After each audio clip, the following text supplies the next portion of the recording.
While the goal of the Upcycle Challenge is simple enough, take items that are normally thrown away and transform them into something functional, the execution is a bit more demanding.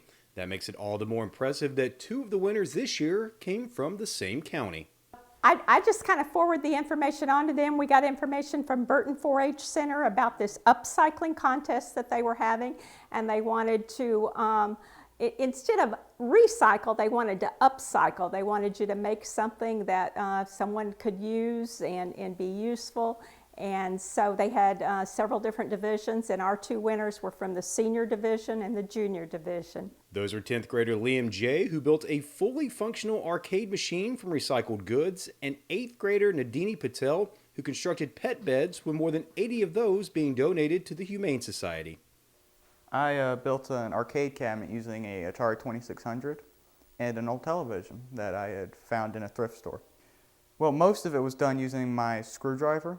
It's all the screws in this have been used for something else before and were salvaged. And I used caulk to get all the seams sealed. That was also left over from a construction project. I built pet beds out of t-shirts that people were going to throw away. It's stuffing that was repurposed from teddy bears and other things that were going to be thrown out. After careful research, I created a template and used that template to cut the fabric out. I sewed it together and stuffed it. This type of competition is important on a number of different levels as it allows students to think outside the box. We have so many activities and things today that kids don't have a chance to think. And it really helps their thinking skills to do something like this. And it really helps them to think about the environment when it comes to upcycling.